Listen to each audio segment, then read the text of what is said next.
Pro Group Management. Workers' comp that works for you.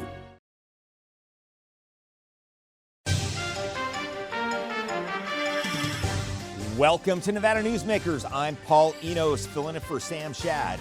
Today, we are going to be talking to the Colonel of the Highway Patrol, Mike Edgell. That's next on an all-new Nevada Newsmakers. The 13th annual Nevada Newsmakers Goes to Washington is brought to you by Pro Group Management, workers' comp that works for you. NV Energy proudly serves Nevada, providing electricity to 2.4 million electric customers. The Nevada Mining Association, mining a better future for Nevada. Silver State Government Relations, we know Nevada, so you don't have to. And University Medical Center of Southern Nevada, offering the highest level of care in Nevada. No tricks, just treats at the Carson Valley Inn during the $100,000 Monster Pirate Treasure giveaways. Thousands in cash and free play giveaways every week. A monstrous $25,000 in guaranteed grand prize giveaways. Don't ghost these giveaways. Halloween awaits at the Carson Valley Inn. A power line is more than a power line. It's maintaining the bottom line for small businesses. It's keeping the assembly line moving for our workforce. For our brightest minds, it's meeting a deadline. It's on the front line with our heroes. And on the sidelines of the biggest games. It's a direct line to our loved ones. And it's a lifeline for the most vulnerable. There's a lot on the line. Meet Nevada Health Link, Nevada's official health insurance marketplace. Your link to savings, selection, free assistance, and name brand health insurance, where 90% of enrollees lower the cost of their monthly premium. Everyone deserves access to quality health coverage, no matter your income or family size. Visit NevadaHealthLink.com. A few minutes could save you hundreds of dollars per month. Nevada Health Link. Our plans are made for your plans. This is Nevada Newsmakers with host Sam Shad, a no-holds-barred political forum. Now, from the Nevada Newsmakers broadcast headquarters, here is Sam Shad. Welcome back to Nevada Newsmakers. I'm Paul Enos, and very pleased today and honored to be sitting here with our new chief of the Nevada Highway Patrol, Colonel Mike Edgell. Colonel, welcome. Good morning, and thank you for having me. So, I still screw this up because we have the Nevada State Police, we have the Nevada Highway Patrol. So will you just kind of explain, what Highway Patrol is and how does it kind of fit in that hierarchy? Sure. So the Nevada State Police is really no different than any local or county police department. That is our overarching, that's our department, our name, and we have different bureaus or divisions within us, underneath us. So like if you were to take a local city PD, they have patrol division, they have a traffic division, a detective division. The Nevada State Police has a patrol division, which is the Nevada Highway Patrol. We have our parole and probation division. We have the state fire marshal, our investigation division. So it's just our police department name, if you will. We're the Department of Public Safety, the Nevada State Police, and I work for the Highway Patrol. All right. And so you're the colonel, which is also the chief. Yes. The highest rank in the patrol. Yes, sir. So tell me a little bit about your background and, how long does it take you to matriculate from being a cadet to the chief of the patrol? So first of all, I am a born and raised Nevadan. I was born and raised here in Reno, went to Worcester High School. Yay, go Colts. And my children are raised here, my grandchildren are here, but I went to the academy in 1998. And back in those days, you would take a job with the Nevada Highway Patrol not knowing where you're going to be stationed. So when I graduated the academy in January of 1999, I was stationed at Elko, Nevada, where I did my first 2 years as a commercial vehicle safety officer for the Nevada Highway Patrol. In December of 2000, I got my transfer. I transferred back to Reno, where I grew up within the patrol. I was worked graveyard for a number of years. Rode motorcycle officer for about 6.5 years before I decided to promote within the ranks. So within my 27-year career, I worked for the Highway Patrol for about 22 years of that before I transferred over to our training division. I ran our training division for about 2 years, and then I promoted to our investigation division, where I worked for our detective branch. And then I retired in October of 23 with a little over 25 years service. I was retired for about 7 months, and I decided to come back. I came back as the chief of our investigation division. And then June 30th this year, the director of the department, he was kind enough to appoint me to the colonel position here at the Highway Patrol. So here I am. So when I think about the changes that have occurred kind of in the world, you know, in those 27 years that have an impact on highway safety. I mean, these things, you know, are huge, right? We have a distraction, you know, right there in our, you know, in our car kind of all the time. We have marijuana much more widespread than it is today. How has some of those changes impacted our highway safety? You are truly 100% correct when it comes to we've evolved so much, and there is so much that goes on inside of a vehicle. I mean, everything you do in a vehicle, it's multitasking. And we've become so good at multitasking, or so we think, that we can take our cell phone out, we can text and drive and talk and drive. And the things that we forget about is, you know, paying attention to the road, you know, your speed. You get so good at it, you become complacent at your driving, and you just end up getting from one place to another, and you look back and you go, how did I get there? So yeah, you went from back in the day, you would be maybe holding a map, or your passenger will hold a map, and you would look over and be inattentive to having everything at your hands right now. And if you're talking specifically about cannabis, back in the day when I was a police officer, any amount of marijuana was a felony. And then things have changed now where you can possess marijuana, but you still can't drive under the influence of marijuana. You can't drive under the influence of anything. And a lot of our job at the Highway Patrol is not just enforcement, a lot of it is education. So we take it upon ourselves every single opportunity we have to educate the public, whether it's any traffic law or any safety that we would consider for driving. We also talk to people about impairment, because people just don't know when you can be impaired. I mean, people know, over the years you hear the slogans of know when to say when, or drink responsibly. People don't know what that is for the most part until they run into a police officer. But it's the same thing when it comes to cannabis or marijuana. Although there isn't necessarily that per se test. Like, you know, you are legally deemed over the limit if you blow a .08 or higher. Marijuana, prescription pills, Xanax, you know, those kind of things. Yeah, how do you train your folks to be able to recognize when somebody may be impaired from one of those other drugs? So Nevada state law actually requires us to teach people about impairment. And we teach that in our academy. We have ongoing in-service training when it comes to it as well. So the National Highway Traffic Safety Administration, they have a course. It's standardized field sobriety testing, and every single traffic trooper gets that in the academy. And we not only learn about it, but we practice it while we're in the academy. We have volunteer drinkers come in, which sounds really cool for some people, right? Can I volunteer for that? you know, it's not only educational for us when somebody comes in to do that, but it's educational for the drinkers that come in, because we only have a short amount of time for somebody to get intoxicated when they come drinking with us. So in roughly 2 hours, we get that person close to the legal limit, and they may not have been there before, or maybe they have been. So they'll come in and we will practice our field sobriety test and become proficient at it before we test out. And after the class, before we break for the night, we have the drinkers come in and we hang out with them and we talk to them about where they are right now, how many drinks they've had. And we'll ask them, would you drive right now? And a lot of them say yes, and then they're shocked when they hear about their results. Okay, I'm serious. I think I need to sign up for that. So even though I don't actively work for our training division, I'm pretty sure I could talk to somebody and see if we can get you on the list, or even if there's your viewers that are out here, if they want to come and partake, and there's several academies across the north or the south of the state that do this. It's not only just ours. Well, I will say Uber has made it so much easier. You know, it's a great thing. There are so many opportunities when it comes to driving and making responsible choices. You have Uber, you have Lyft. Down in certain cities, I just went to Phoenix, and they have electric driving cars, which are crazy for me. Without a person in it, right? Without a person in it. And you have taxis. And yet we still have a problem with impaired driving. People still make poor choices. They go out and they don't make plans, and they don't anticipate, you know, having 4 or 5 drinks, and then they drive home. Yeah. But it's a little bit different when you talk cannabis.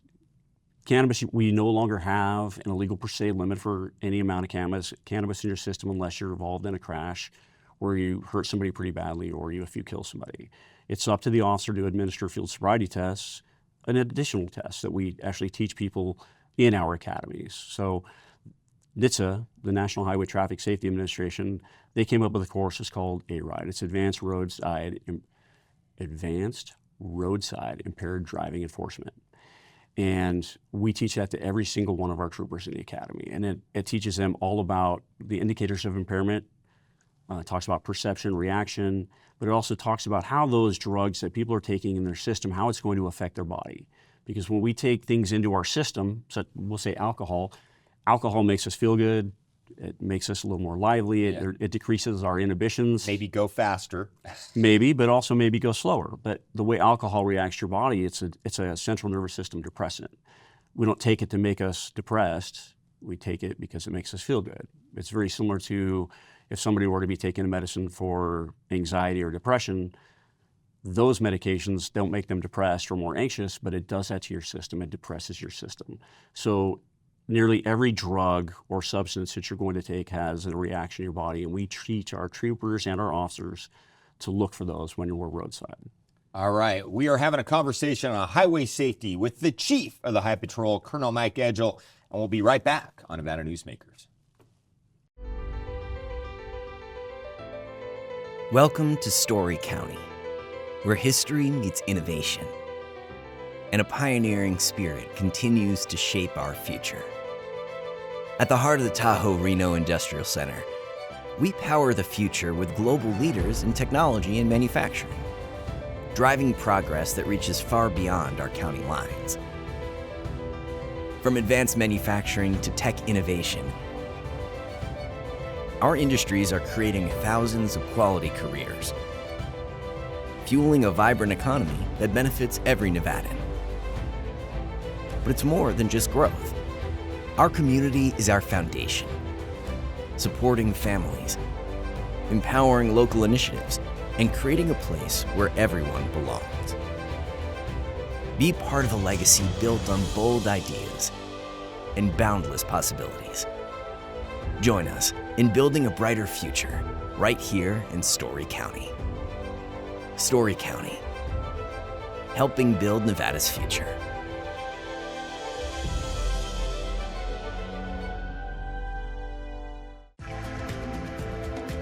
Save money and take transit.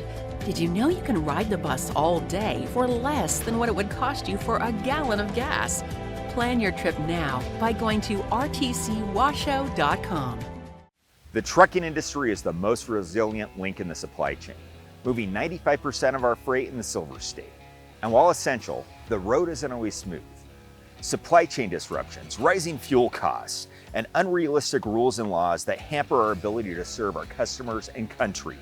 Our prosperity and every sector of the economy, manufacturing, mining, medicine, and food from farm to table, is tied to trucks. There's nothing without trucking. Hit the road in style during the $150,000 Roads to Riches giveaways at Tamarack Casino. Win up to $5,000 every week and a top prize of a 2026 Chevy Traverse or $40,000 in cash. It's the $150,000 Roads to Riches giveaways at Tamarack Casino. This is Nevada Newsmakers. Welcome back to Nevada Newsmakers. I'm Paul Enos, and we are here having a conversation with the Chief of the Nevada Highway Patrol, Colonel Mike Edgell. Yeah, Colonel, the job that pays me, not this one, CEO of the Nevada Trucking Association. And so we work quite a lot together with the Nevada Highway Patrol, Federal Motor Carrier Safety Administration, DMV, NDOT, our local jurisdictions, to try to make sure that, we all are invested in safety, and we want to do what is right to make sure that there are as few accidents concerning trucks as there can be. I think cameras have been an absolutely amazing thing for our industry. A lot of times they end up absolving the driver, but we've also seen a lot of pretty high-profile cases, over the last few months of some drivers doing some pretty awful things that have been put out there in social media and have really kind of caught fire. How does that change how you enforce traffic safety or, looking at the accidents afterwards? Well, cameras are amazing. I mean, they're everywhere. They're roadside, they're on traffic lights, they're on all of our cars and trucks right now. People buy them and put them in their own cars. The patrol car that I drive has a camera in it. So they can be very good, but they can also be detrimental to people, right? I mean, I want a camera there for my safety. I want it documents what I do, but it also catches things that people do wrong on camera. So for instance, if there's a commercial vehicle driving down the road and they're set up with cameras, it documents everything that that person is doing, whether it's inside or outside. So if there is a crash, it can help us determine who is at fault. We will still conduct an investigation, determine other things, because the camera doesn't usually pick up speeds, picks up driver actions and vehicle actions, but it helps us determine when somebody cuts somebody off and we may not be able to determine fault. Like if it's somebody's driving in the fast lane and somebody's driving in the slow lane and two vehicles collide, sometimes we might not be able to determine who would be at fault by that. However, if we look at the video footage in either one of those vehicles, we would be able to make a determination that one vehicle stayed in a lane and the other person hit them. But it also picks up other things such as driver inattention, or maybe the driver's actions when they were doing something illegal when they shouldn't have. So when I think about being a kid, right, before technology, I had probably 100 phone numbers, in my brain, that you had to have, kind of there on a moment's notice. Technology has changed this. So I may have like 4 or 5 phone numbers in my head now. Has the ability to use that technology, what has that done to kind of the officers, investigation kind of prowess? Is that something that is kind of detracted from that? No, I don't think it has. I think it's actually enhanced what we can do digitally because we have so many different things at our fingertips. In my vehicle, I have an MDC. I have a computer in my car where I can pull up my crashes, my investigations. I can actually do formulas for us to figure out how fast somebody was going at my fingertips instead of pulling out a calculator now. There are so many things, different apps that we can use while we're working. Just like if a driver is driving down the road, they have Google Maps. They have other things that are at our fingertips. So I think it's just changing, but I think it's evolving with our generations. No, I think that's true. I mean, when I was a kid, everybody knew how to drive a stick shift. Yeah. Now my kids, they may be the only ones who know how to drive a stick shift, in their swath of friends. And, that's just kind of changing technology. Yeah, one of the other things kind of in the commercial realm that's been high profile is English language proficiency.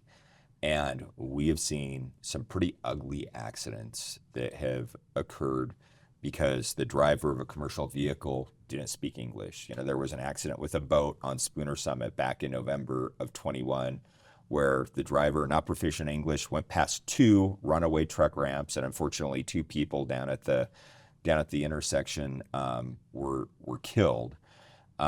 President Trump has said, hey, we are gonna, if you don't speak English when you drive a commercial motor vehicle, you're being put out of service. What has that done in terms of how you enforce that here in Nevada?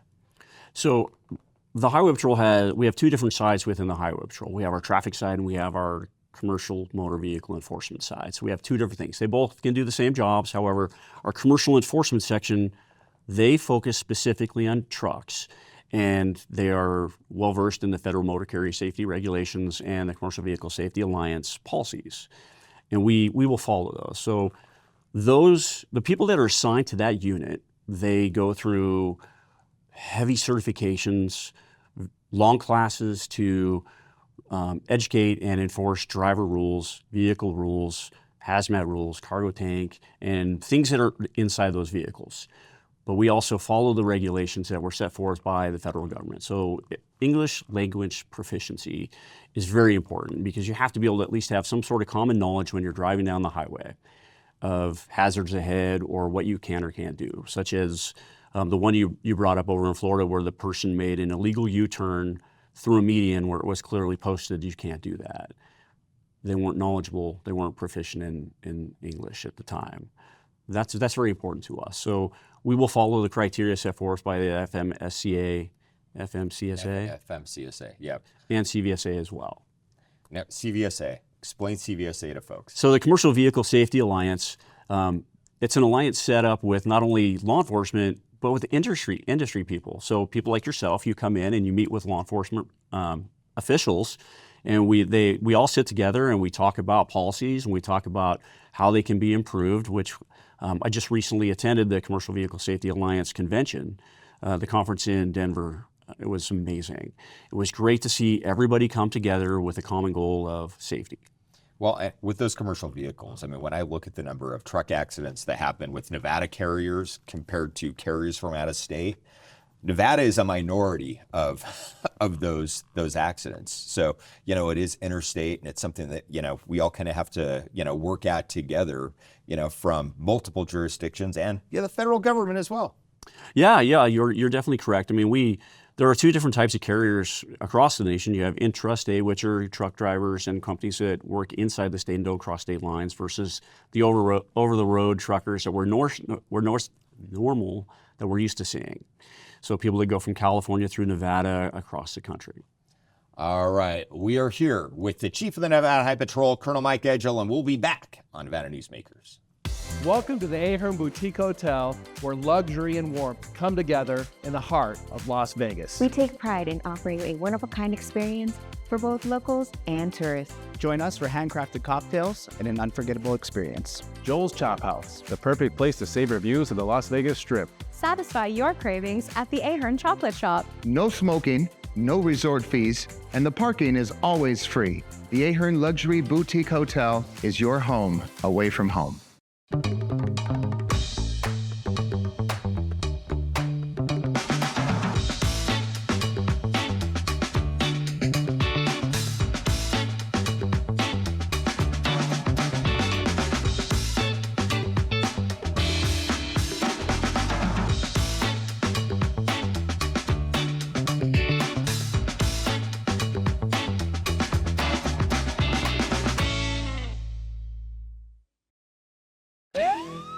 You're in trouble with the law. It's easy to think you'll lose everything, but there is hope. I'm Attorney Orrin Johnson. Your first step is to hire a serious attorney with the experience to successfully navigate the legal system for you. Sometimes hope means addiction treatment instead of jail, and making sure you're treated fairly. Sometimes hope means fearless trial attorneys will stand up to the government when they get it wrong. Call or text Orrin Johnson Law. We'll make a plan. You'll take back your life. Pro Group Management specializes in providing industries with the necessary components to satisfy and exceed workers' comp requirements. Every business has unique needs and specific regulations. Pro Group Management stays ahead of the curve, providing up-to-date services to keep your industry in top form. Discover how we simplify your tasks, improve efficiency, and reduce expense to keep you moving in a positive direction.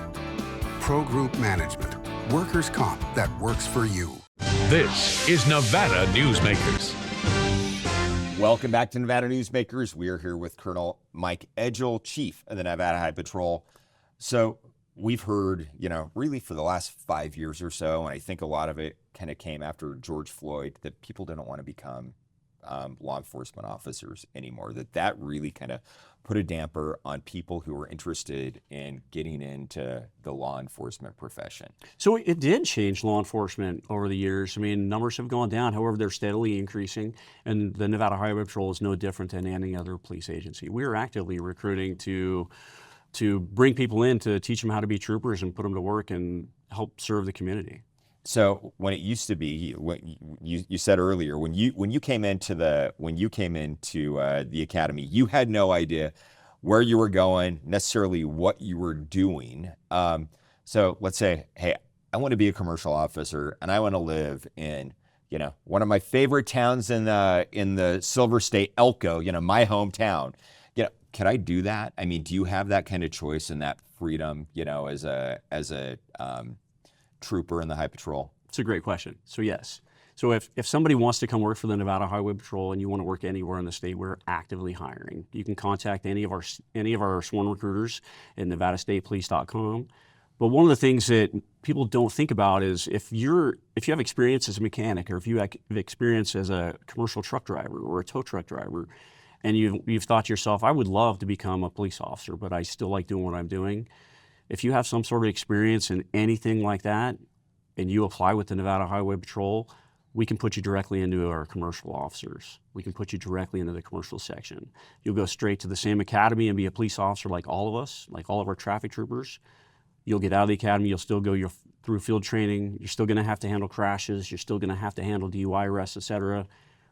But the majority of your job would be becoming a commercial motor vehicle safety officer, and you go straight into that field. What are some of the attributes that you're looking for people to come and do a job as a trooper in the state? Well, first of all, you have to have integrity, and you have to have, I would say, purpose and drive. We expect everybody to have experience in their background. We're not trying to hire nuns. We expect people to have some sort of history, but you'll have to have integrity. If you come in and you're a good person, you want to serve, you still have to go through the entire background process. You still have to go through a polygraph. But if you screw it up and you own it, you're probably okay. Well, it depends. But yes, I mean, you've got a better shot of making it through if you can own it and you've learned from the mistakes in the past. And there's been a little bit of distance between those. I mean, you couldn't go out and get a DUI today and apply to be any officer tomorrow. You wouldn't be able to be accepted.